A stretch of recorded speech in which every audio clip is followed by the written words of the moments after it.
All right, dressing appropriately for your age can leave you with a pretty narrow set of options in your wardrobe.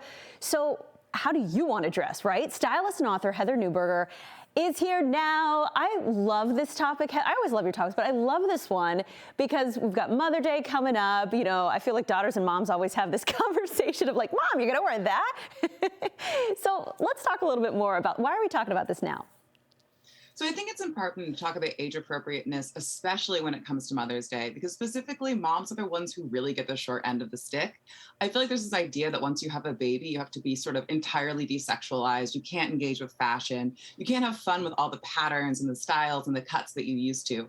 And that's just so not true. There are so many moms out there who are really making so many great strides in fashion and really showing us that any mother can wear whatever they want, whenever they want. I love that. All right, so when we talk about age-appropriate clothing, though, what are we really talking about?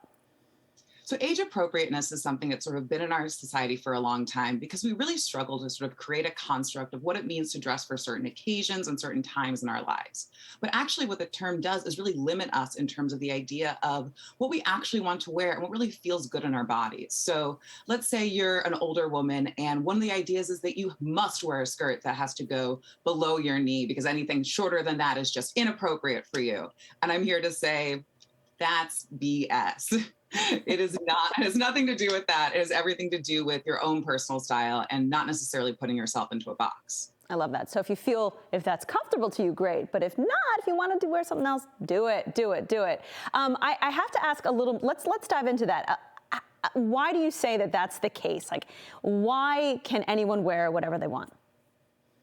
So what's really interesting is that, especially right now, we're looking at 2022, we're looking at such a different set of constructs than we used to be. You know, we used to be looking at what our society is really bringing down and sort of telling us to do. Mm-hmm. And that really comes from so many different fashion corporations. You know, when it comes to fashion, fashion is based around exclusivity.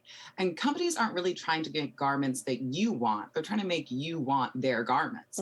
So there becomes this really interesting kind of push-pull when you're looking at, you know, different garments, what's appropriate, what's not, and what really feels good. And when people are always sort of looking for this set of standards, they really feel kind of out of control of their shopping experience. And at the end of the day, you know, that shopping experience is really about you and what you're interested in, as opposed to what sort of this external stimuli is telling us is cool. I feel like we can always go back to the jeans debate, high-waisted versus low-waisted. Why are some of these things popular? Skinny jeans versus straight leg. Do you have any strategies you can offer people to gain more control over their own shopping experiences so they can buy what they want to wear? 100%. In my book, How to Date Your Wardrobe, I actually do a lot of work talking about designing your own shopping experience. When it comes to shopping, to stay in control of what you're really interested in and really delineating those desires, you want to look at the things that are, again, external stimuli that enforce the way that you shop. So how do you like to? You know, do you like to go to a store when it's crowded or when it's empty? Would you rather do it online so you don't have to engage with people? You know, what's really interesting to you to make you feel the most creative to engage with your style is really where you want to be. But ultimately, the main thing to ask yourself is not, does someone else think this looks good? It's how did the clothing feel on you in that very moment at that exact time? I love that. Advice we could all use. Heather, thanks so much. Good to see you. And make sure you follow Heather on Instagram, by the way, at Heather Neuberger, and pick up her book, How to Date Your Wardrobe, so you can get all that good advice. We'll be right back.